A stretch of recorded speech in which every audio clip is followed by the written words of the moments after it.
Praise lord, హల్లెలూయా. Bible wonders కార్యక్రమానికి ప్రేమతో మిమ్మల్ని ఆహ్వానిస్తున్నాను.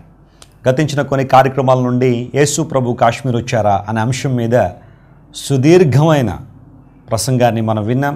అనేక ఆధారాలు, అనేకమైన నిదర్శనాలు మీరు చూశారు. మీలో చాలామంది ఫోన్లు చేసి అన్న థ్యాంక్ యూ సో మచ్, ఇప్పటిదాకా ఈ ప్రశ్నకు ఆన్సర్ చెప్పలేకపోయాం, కానీ మీ కార్యక్రమం చూసిన తర్వాత చాలామందికి మేము ఆన్సర్ ఇవ్వగలుగుతున్నాం, ఏది సత్యం అనేది ప్రకటించగలుగుతున్నామని చాలామంది నాకు వచ్చిన వందలాది ఈమెయిల్స్ని బట్టి, ఫోన్ కాల్స్ని బట్టి నేను నిజంగా ప్రభువుని స్తుతిస్తా ఉన్నా. నేను చేసిన ఈ ప్రయత్నంలో సఫలత సాధించినందుకు ప్రభువుకి కృతజ్ఞత తెలియజేస్తున్నాను. The missing years of Jesus Christ or the lost years of Jesus Christ అనే అంశం మీద గతించిన కార్యక్రమంలో చాలా వివరాలు మనం విన్నాం.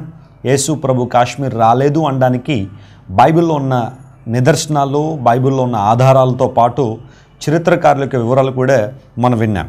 అయితే ఇప్పుడు మరొక విషయాన్ని కూడా నేను చెప్పకపోతే ఈ యొక్క టైటిల్ని పూర్తి చేసినట్టు కాదు, లేకపోతే ఈ టైటిల్కి సంబంధించిన వివరణ పూర్తిగా అందించినట్టు కాదు. మరొక విషయం ఏంటంటే 12 నుంచి 30 సంవత్సరాల వరకు missing years of Jesus Christ. ఆ టైంలో యేసు ప్రభు ఎక్కడున్నారు, ఏంటి జరిగింది, ఏ విషయాలు బైబిల్లోకి వక్కాణించింది, ఇవన్నీ మనం చూసాం.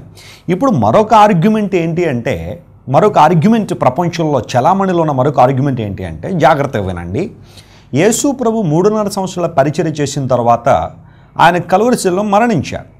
ఇది బైబిల్ చెబుతున్న సత్యం. ఆయన తల వంచి తన ఆత్మను తండ్రికి అప్పగించారు అని బైబిల్లో ఉంది. ఆయన మరణించారు. ఆయన శిలువ మీద చనిపోయాడు అనడానికి ఎన్నో నిదర్శనాలు బైబిల్లో ఉన్నాయి, అనేకమైన ప్రవచనాలు ఉన్నాయి, ప్రవచనాల నెరవేర్పు కూడా ఉంది. అయితే ఇప్పుడున్న వాదన ఏంటి అంటే, యేసు ప్రభు శిలువ మీద చనిపోలేదు, శిలువ వేశారు, మేకులతో కొట్టారు, అయితే ఆయన శిలువ మీద చనిపోలేదు. ఏమైంది అంటే, యేసు ప్రభు శిలువ మీద యోగా చేశారు అని ఒక వ్యక్తి, అబ్బాయి యోగా కాదు ఆయన చేసింది, ఆయన అలా శిలువ మీద స్పృహ తప్పి పడిపోతే వెంటనే శిష్యులు ఆయన క్రిందకి దింపి ఒక ప్రత్యేకమైన ఆయింట్మెంట్ ఆయనకి రాశారు, సుగంధ ద్రవ్యాలు ఆయన బాడీకి పూస్తే మళ్ళీ జీవం వచ్చేసింది, లేచి గబగబా ఇంకెక్కడ ఉంటే మళ్ళీ నన్ను చంపేస్తారు, నన్ను బ్రతకనివ్వరు, నాకు బ్రతకాలని ఉంది అని చెప్పట. యేసు ప్రభు అలా అలా అలా కొండలు కోనలన్నీ కూడా దాటుకుంటూ వచ్చి మళ్ళా భారతదేశం వచ్చాడట, కాశ్మీర్ వచ్చాడట. కాశ్మీర్ వచ్చిన తర్వాత 120 సంవత్సరం వరకు కూడా యేసు ప్రభు ఇక్కడ బ్రతికి బిడ్డలను కని చక్కగా జీవించి 120వ ఏట చనిపోయారు అనే విషయాన్ని ఈ రోజున చాలామంది ప్రపంచ ప్రజల మధ్యలోనికి తీసుకొస్తూ ఉన్నారు. ఇది కూడా చాలా ఫాస్ట్గా స్ప్రెడ్ అవుతున్న న్యూస్ ఇది. యేసు ప్రభు సమాధి కాశ్మీర్లో ఉంది, మీరు ఎవరైనా రావాలంటే చూడండి అని చెప్పి చాలామంది వాదిస్తున్నారు, ఆరోపిస్తూ ఉన్నారు. ఇలాంటి వాటికి గత కార్యక్రమాల్లో 12 నుంచి 30 సంవత్సరాల వరకు యేసు ప్రభు ఎక్కడున్నారనే అంశాన్ని ధ్యానం చేశాం. ఇప్పుడు నా ప్రయత్నం ఏంటి అంటే, సిలువ వేసిన తర్వాత అయినా కానీ యేసు ప్రభు కాశ్మీర్ వచ్చారా, సిలువ తర్వాత యేసు ప్రభు ఇండియా వచ్చి ఇక్కడ కాశ్మీర్లో బ్రతికి 120 సంవత్సరాలు జీవించారా, కాశ్మీర్లో ఉన్న సమాధి ఎవరిది, ఇలాంటి విషయాలు కూడా మనం ఆలోచించాలి. ఎందుకంటే మన విశ్వాసం మీద దెబ్బతీస్తున్నారు, మన విశ్వాసం మీద దాడి చేస్తున్నారు. మనం ఏమి నమ్ముతున్నాం, యేసుప్రభు మరణించాడు. ఒకవేళ యేసుప్రభు మరణించకపోతే క్రైస్తవం యొక్క పునాది ప్రపంచంలో కనబడదు. The basic hope of Christianity is the crucifixion of Jesus Christ and the resurrection of Lord Jesus. Yesu ప్రభు యొక్క మరణ పునరుత్థానములే ఈ రోజున క్రైస్తవ్యానికి బలం పునాది. ఇప్పుడు ఆ రెండింటిని ప్రశ్నిస్తున్నారు, ఆ రెండు కాదంటున్నారు, ఆ రెండు జరగలేదంటున్నారు. అంటే క్రైస్తవం యొక్క మూల పునాదుల మీదే దాడి జరుగుతూ ఉంది. సో ఇలాంటి విషయాలు స్పందించకపోతే ఇవే వాస్తవాలుగా ప్రజలు నమ్మే అవకాశం కూడా ఉంది. అందును బట్టి ఈ ప్రయత్నం చేస్తున్నాను.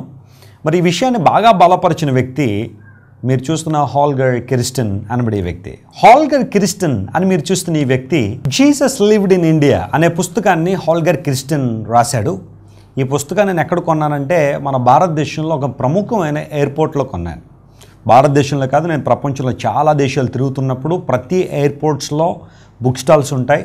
ఆ బుక్ స్టాల్లో విరివిగా అమ్మబడుతున్న పుస్తకం Jesus lived in India, Holger Kersten చేత రాయబడిన పుస్తకం. హాట్ కేక్స్లో మిలియన్స్ ఆఫ్ కాపీలు అమ్ముడైపోయినాయి. అక్కడే కొన్నాను ఈ పుస్తకం. నేను కూడా చాలా బాధ వేసింది చూస్తూ ఉంటే, ఒక అసత్యాన్ని ఎంత త్వరగా స్ప్రెడ్ చేస్తున్నారు, ఒక అసత్యాన్ని ఎంత స్పీడ్గా ప్రపంచంలోకి చొప్పిస్తున్నారు అనే విషయాన్ని తెలుసుకుని చాలా బాధపడ్డాను. చాలామంది ఆ పుస్తకాన్ని కొనుక్కుని నా కళ్ళ ముందే చదవడం ప్రారంభిస్తున్నారు.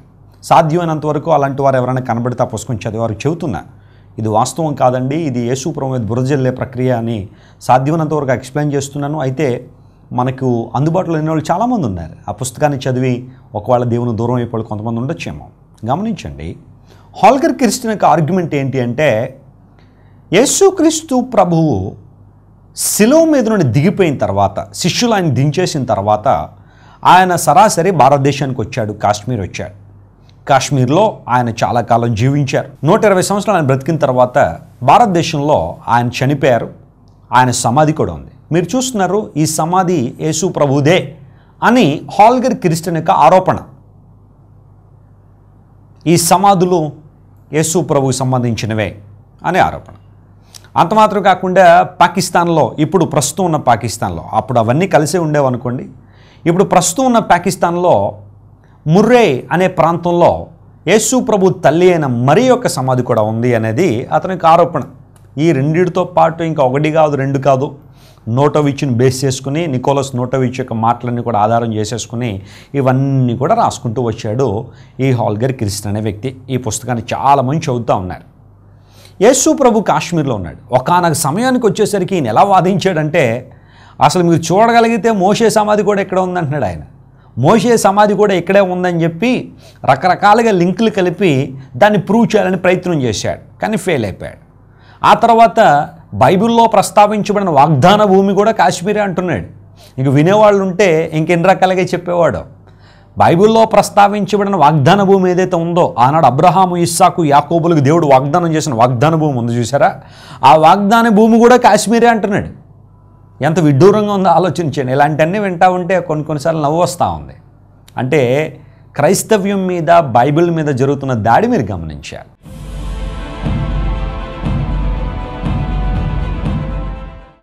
ఈ సందర్భంలో మరొక వ్యక్తిని కూడా మీరు పరిచయం చేయాలి. అతని పేరు మీర్జా గులాం అహ్మద్. మీరు చూస్తున్నారు, ఈ వ్యక్తి అహ్మదీయ ఇస్లామిక్ మూమెంట్కి నాయకుడైన ఈయన ఒక సంస్థను స్థాపించాడు. దాన్ని ఏమంటారంటే అహ్మదీయ ముస్లిం జమాత్ అంటారు. 1889 సంవత్సరంలో దాన్ని స్థాపించాడు. బ్రిటిష్ ఇండియాలో ఈ సంఘటన జరిగింది. అహ్మదీయ అంటే ఇస్లామిక్ రిలీజియస్ మూమెంట్ అనమాట. 19th సెంచరీ చివరిలో ప్రారంభించబడింది. ఈ వ్యక్తి తాను ఏమని క్లెయిమ్ చేసుకున్నాడంటే, ముస్లిమ్స్ అందరూ కూడా వెయిట్ చేస్తున్న మెస్సయ్య ఆర్ మహదీ అంటారు, ఆ వ్యక్తి నేనే అని క్లెయిమ్ చేసుకున్నాడు. ఇస్లామిక్ లిటరేచర్ ప్రకారం జడ్జ్మెంట్ డేకి ముందు 7 సంవత్సరాలు పరిపాలన చేసే ప్రొఫెసైడ్ రిడీమర్ అంటే విమోచకుడు వస్తాడు, అతన్ని మహదీ అని పిలుస్తారు. ఆ వ్యక్తి వచ్చి పరిపాలన చేస్తాడనేది మహమ్మదీ సోదరుల యొక్క నమ్మకం. ఈ మీర్జా గులాం అహ్మద్ ఏమని క్లెయిమ్ చేశాడంటే, ఆ వ్యక్తి నేనే అని క్లెయిమ్ చేసుకున్నాడు. అంత మాత్రం కాకుండా అతని యొక్క అడ్హరెంట్స్ అంటే అనుచరులు ఏమంటారంటే, ఈ మీర్జా గులాం అహ్మద్ అనే వ్యక్తి ఎవరైతే ఉన్నారో ఈయన యేసుక్రీస్తు ప్రభు యొక్క స్వరూపాన్ని కలిగిన వాడు, ఆయన మనసును కలిగిన వాడు. ఎందుకు వచ్చాడంటే, ఆయన రిలీజియస్ వార్స్ అనేవి జరిగాయి, మత యుద్ధాలు జరిగాయి, భయంకరమైన మత యుద్ధాలు జరిగాయి. మతం పేరట భయంకర యుద్ధాలు ప్రపంచంలో జోడి చేసుకున్నాయి. వాటన్నిటిని రూపుమాపి సమాజంలో శాంతి, సమానత్వ, సౌభ్రాతృత్వాన్ని పెంచడానికి ఈ గులాం అహ్మద్ అనే వ్యక్తి వచ్చాడని చెప్పి అతని సిద్ధాంతాలకు ఆకర్షితులైపోయి చాలామంది అతని వైపు ఆకర్షితులై ఆయన టీంలో జాయిన్ అయ్యారు. Ahmadiyya Islamic movement. ఈ వ్యక్తి కూడా యేసు ప్రభువు మీద పుస్తకం రాశాడు. ఆ పుస్తకం ఏంటంటే జీసస్ ఇన్ ఇండియా పుస్తకం రాశాడు. దానిలో కూడా ఏమని ప్రస్తావించాడంటే, కాశ్మీర్లో ఉన్నది యేసుప్రభు సమాధే అని రాసుకుంటూ వచ్చాడు. ఇంకా అహ్మదీయ ఇస్లామిక్ మూమెంట్లో ఉన్న ఆ సోదరులందరూ కూడా ఇంక యేసుప్రభు సమాధి కాశ్మీర్లోనే ఉంది అని చెప్పి చాలామంది యేసుప్రభు మీద బురద జల్లడం ప్రారంభించారు. అయితే వాస్తవాన్ని పరిశీలన చేస్తూ ఉంటే కాంటెంపరీ మెయిన్ స్ట్రీమ్ ముస్లింలు ఉన్నారు, మహమ్మదీ సోదరులు ఉన్నారు. వాళ్ళు ఈ వ్యక్తి యొక్క టీచింగ్స్ని యాక్సెప్ట్ చేయలేరు. ఈ వ్యక్తిని మెస్సయ్య లేకపోతే మహదీ అని నమ్మలేదు. అందులో బహుభయంకరంగా ఈ టీచింగ్స్ నమ్మిన వారిని హింసపెట్టడం ప్రారంభం, పెర్సిక్యూషన్ స్టార్ట్ అయింది. చాలా భయంకరంగా హింసపెట్టారు, వాళ్ళే నమ్మలేదు. అంత మాత్రమే కాకుండా ఆ అహ్మదీయ మూమెంట్లో ఉన్న ఒక వ్యక్తి పేరు, అతని పేరు మసూద్ అనబడే వ్యక్తి బాగా ఆకర్షితుడైపోయాడు ఈ మీర్జా గులాం అహ్మద్ యొక్క టీచింగ్స్కి. ఆ వ్యక్తి కొంతకాలానికి జాగ్రత్తగా పరిశీలన చేసి అతని టీచింగ్స్ అన్నీ కూడా గమనించి దీనిలో చాలా ఎర్రర్స్ ఉన్నాయని చెప్పి చెప్పడం ప్రారంభిస్తే అతను కూడా బహుభయంకరంగా బాధపెట్టారు పాకిస్తాన్లో.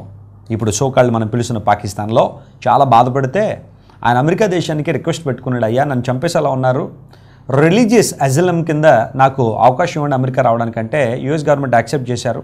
ఎందుకంటే అతను క్రిస్టియానిటీ స్వీకరించాడు, యేసు ప్రభుని నమ్ముకున్నాడు. సత్యాన్ని గుర్తించిన తర్వాత అమెరికాలో జోడు దొరికింది. అప్పుడు ఆయన ఈ అహ్మదీయ ఇస్లామిక్ మూమెంట్లో ఉన్న తప్పులన్నీ కూడా ఎత్తి రాసి, ఇదంతా కూడా ఈవెన్ మెయిన్ స్ట్రీమ్ ముస్లిమ్సే ఒప్పుకోలేదు, అతని టీచింగ్స్ అన్నీ కూడా పొరపాట్లుగా ఉన్నాయి, అన్నీ కూడా తప్పులుగా ఉన్నాయని ఆ వ్యక్తి కూడా ఈ మాత్రం సైజు పుస్తకం రాశాడు. ఇప్పుడు నేను చెప్పాలనుకున్న అంశం ఏంటంటే, ఒక ప్రక్కన హాల్గర్ కిరిస్టన్ ఓ పెద్ద పుస్తకం రాశాడు, జీసస్ లివ్డ్ ఇన్ ఇండియా అని. మరొక ప్రక్కన మీర్జా గులాం అహ్మద్ భయంకరం దాడి చేశాడు క్రైస్తవ్యం మీద, యేసు ప్రభు కాశ్మీర్ వచ్చాడని. వీరిద్దరూ కూడా పాయింట్అవుట్ చేస్తున్నా, లేకపోతే ఇద్దరు కూడా చూపిస్తున్న సమాధి ఎవరిది? మీరు చూస్తున్నారు ఈ సమాధి, ఇదే యేసు ప్రభు సమాధి. యేసు ప్రభు సమాధి అని నొక్కి ఒకరిని చెబుతూ ఉన్నారు. అసలు నిజంగా ఇది యేసు ప్రభు సమాధా? ఒకవేళ ఇదే గనక యేసు ప్రభు సమాధి అయితే ఈరోజు క్రైస్తవ్యం ఇంతగా అభివృద్ధి చెందాల్సిన అవసరం లేదు. మనందరం యేసుప్రభుని అంగీకరించాల్సిన అవసరం లేదు. అసలు యేసుప్రభుని ఎందుకు అంగీకరించామంటే ఆయన దైవత్వాన్ని గురించి అంగీకరించాం. ఆయన శిలువలో మరణించకపోతే మానవ పాపానికి క్షమాపణ లేదు. ఆయన మరణాన్ని జయించి తిరిగి లేవకపోతే మన నిరీక్షణకు ఆలంబన లేదు, ఆధారం లేదు. మనం కూడా ఒకనాడు రిజరెక్ట్ అవుతామన్న విషయానికి పునాది లేదు. అందును బట్టి ఈ సమాధే కనుక యేసుప్రభు సమాధి అయితే క్రైస్తవం అంతా కూలిపోయినట్టే. ప్రభునందు ప్రియులారా ఆలోచించదు, ఈ సమాధి ఎవరిది? ఈ సమాధి ఎవరి పేరునుంది? ఎవరికి మృతదేహం దీనిలో పెట్టబడింది? యేసు ప్రభుదా మరొకరుదా? సత్యం ఏంటో గమనిద్దాం. ఈ విషయాన్ని మీ ముందు ఉంచాలని నేను కోరుతున్నాను. సుశాల భారతదేశంలో కాశ్మీర్ అని పిలువబడుతున్న ఈ ప్రాంతంలో శ్రీనగర్ అనే ప్రాంతం ఉంది. జమ్మూ కాశ్మీర్ ప్రాంతాల్లో శ్రీనగర్ మనకు తెలుసు. ఈ శ్రీనగర్ ప్రాంతానికి దగ్గరలో ఖాన్యర్ అనే ప్లేస్ ఉంది, అక్కడ ఈ సమాధి ఉంది. మీరు చూస్తున్న ఈ సమాధి, దీన్ని ఏమంటారంటే రోజబుల్ ష్రైన్ అంటారు. రోజబుల్ ష్రైన్ అని మీరు చూస్తున్న ఈ ప్రాంతంలో రెండు సమాధులు ఉన్నాయి. ఈ సమాధులు ఎవరివి అని ఆలోచన చేస్తే అనేక పరిశోధనల తర్వాత, పరిశీలన తర్వాత నివేదించబడిన నివేదికల ఆధారంగా అఫీషియల్గా ప్రూవ్ అయిన ఆధారాలు ఏంటి అంటే, ఈ సమాధులు ఎవరివి? యేసు ప్రభువా లేకపోతే మరెవరివా అని ఆలోచన చేస్తే రోజబుల్ ష్రైన్ అని ఈ ప్రాంతంలో ఉన్న ఈ సమాధి అంటే యేసు ప్రభుదే ఈ సమాధి అని అనేక మంది వాదిస్తున్న ఈ సమాధి యేసు ప్రభుది కాదు. ఇది కేవలం నా మాట కాదు, అఫీషియల్గా ప్రూవ్ అయిన సంఘటన ప్రియులారా. ఇది యేసు ప్రభుది కాదు. మరి యేసు ప్రభుది కాకపోతే ఎవరిదండి అని మీరు అంటారేమో. జాగ్రత్తగా గమనించండి. ఈ సమాధి ఎవరిది అంటే మధ్యయుగానికి చెందిన ఒక మహమ్మదీయ సోదరునిది, ఒక మహమ్మదీయ లీడర్ది. అతని పేరు ఏంటి అంటే జియారతి హజ్రత్ యూస్ అస్సూఫ్ అనబడే వ్యక్తిది. ఇతని యూస్ అస్సూఫ్ అని కూడా పిలుస్తారు, లేదా రోజబాల్ అని కూడా పిలుస్తారు. రోజబాల్ అంటే అర్థం అంటే the tome of the profit అని అర్థం, ప్రవక్త యొక్క సమాధి. సో ప్రవక్త యొక్క సమాధి అని అర్థం వచ్చే ఈ పేరు ఏదైతే ఉందో, వెంటనే ముస్లిం సోదరులు అనుకున్నారు యేసు ప్రభు కూడా ప్రవక్తే కదా, మనం ఆయన ప్రవక్త అనుకున్నాం కాబట్టి ఆయన సమాధి అనుకుని పొరపాటు పడ్డారు. వాస్తవానికి ఇది యేసు ప్రభు సమాధి కాదు, యూజ్ అస్సూఫ్ అనబడే వ్యక్తి, అతని సమాధి ఇక్కడ ఉంది. ఇతను మధ్యయుగానికి సంబంధించిన వాడు. అంతమాత్రం అక్కడ మరొక సమాధి కూడా ఉంది కదా, రెండు సమాధులు అని చెప్పాను. సో రోజబుల్ ష్రైన్ అని మనం పిలుస్తున్న ఈ సమాధిలో ఉన్న రెండో వ్యక్తి ఎవరు అని ఆలోచన చేసి, ఇతని పేరు మిర్ సయీద్ నసీరుద్దీన్. మిర్ సయీద్ నసీరుద్దీన్ అనే వ్యక్తి క్రీస్తు శకం 400 సంవత్సరానికి సంబంధించిన వాడు. అతని సమాధి ఇది. అంటే యూసఫ్ అనబడే వ్యక్తి సమాధి, ఆ తర్వాత నసీరుద్దీన్ అనే సమాధి, ఈ రెండు సమాధులు ఇక్కడ ఉన్నాయి. ఇది యేసు ప్రభు సమాధి కాదు, ఇది యేసు ప్రభు సమాధి కానే కాదనే వాస్తవాన్ని ప్రేక్షకులను మీరు అందరూ గుర్తించారు. అయితే ఇది యేసు ప్రభు సమాధి అనే ప్రజల్లోనికి ఎందుకు తీసుకొచ్చారంటే టూరిజాన్ని ఆకర్షించడానికి, అనేక మందిని ఇక్కడికి ఆకర్షించాలి. ఇది యేసు ప్రభు సమాధి అంటే ఇప్పుడు పరిగెత్తుకుని వస్తారు అందరూ, తద్వారా ఇక్కడ టూరిజం పెరుగుతుంది, టూరిస్టులు చాలామంది వస్తారు, క్యాష్ చేసుకోవచ్చు అన్న ఉద్దేశంలో దాదాపుగా 1924కు సంబంధించిన ఒక ముస్లిం, ఒక సూఫీ రైటర్, ఆ వ్యక్తి పేరు ఫిదా హస్నైన్ అనబడే వ్యక్తి ఈ విషయాన్ని ప్రపంచానికి తెలియచేయాలని ప్రయత్నం చేశాడు. ఇది యేసు ప్రభు సమాధి అని అక్కడ ఉన్న వాళ్ళకి చెబితే వారందరూ కూడా బాగా దీన్ని క్యాష్ చేసుకోవాలని అలా ప్రజలను తీసుకొచ్చారే తప్ప ఇది యేసు ప్రభు సమాధి కాదు. యేసు ప్రభు కాశ్మీర్ అసలు రాలేదు. యేసు ప్రభు కలువరిలో మరణించారు. ఆయన శిలువ మరణించి సమాధిలో పెట్టబడి, అరిమతయి యోసేపు అనబడే వ్యక్తి సమాధిలో పెట్టబడి, ఆయన 3వ రోజున సమాధిని జయించి తిరిగి లేచి పరలోక రాజ్యానికి ఆరోహణారు. ఇది వాస్తవం. ఇవన్నీ కూడా కల్పిత కథలే, ఇవన్నీ కూడా మనీ మేకింగ్ పాలసీలే. అనేక మంది రకరకాలుగా యేసు ప్రభు బురద జల్లి క్రైస్తవ్యాన్ని అరికట్టాలి, క్రైస్తవ్యాన్ని అణిచివేయాలని చేసిన ప్రయత్నాలు ఇది కూడా ఒకటే తప్ప వాస్తవం మాత్రం కాదని వాస్తవాన్ని గుర్తించాలి.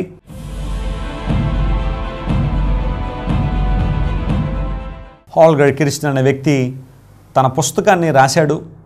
ఇంత పెద్ద పుస్తకం కూడా ఎలా రాశాడో అని ఆలోచన చేస్తే నోటోవిచ్ మీద ఆధారపడ్డాడు. నికోలస్ నోటోవిచ్ అనే వ్యక్తి missing years of Jesus Christ అనే విషయాన్ని పరిశీలన చేస్తూ unknown life of Jesus Christ రాశాడు కదా, ఆ పుస్తకం మీద ఈయన బాగా ఆధారపడి దానిలోని చాలా విషయాలు ఈయన తీసుకుని రాశాడు. అసలు అదే అవాస్తవం అయినప్పుడు హాల్గర్ క్రిస్టియన్ అవాస్తవం అనే దాని మీద పుస్తకం రాశాడు. అంత మాత్రం కాకుండా హాల్గర్ క్రిస్టియన్ ఈ వ్యక్తి కేవలం 2 వారాలు మాత్రమే కాశ్మీర్లో తిరిగాడట. కేవలం 2 వారాలు మాత్రమే ఆ మూల ఈ మూలలాగా తిరిగి ఇవన్నీ పరిశీలన చేశాడని.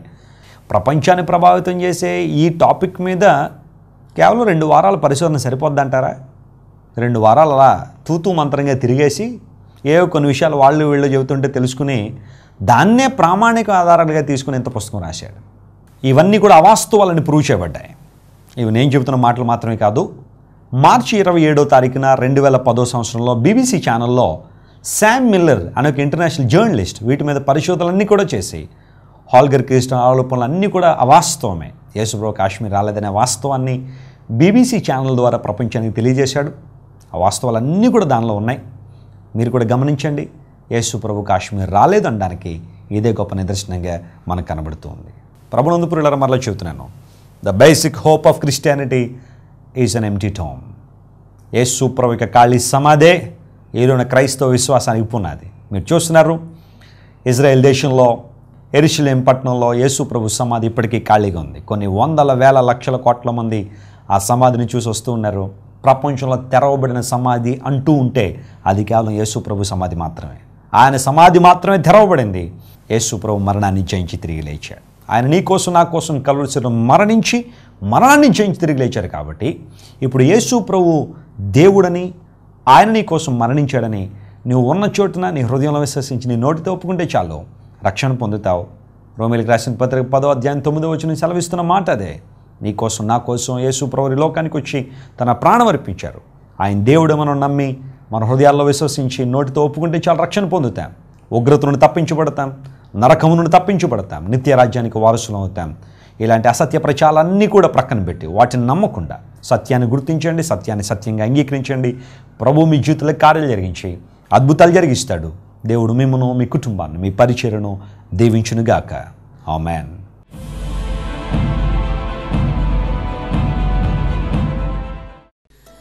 మీ ప్రార్థన అవసరతలకు మరియు కానుకలు పంపుటకు మా చిరునామా యంగ్ హోలీ టీమ్, 57-2-11 మల్లికార్జున నగర్, రాజమండ్రి 533105. మా ఫోన్ నంబర్లు 9000333555 మరియు 9618111188.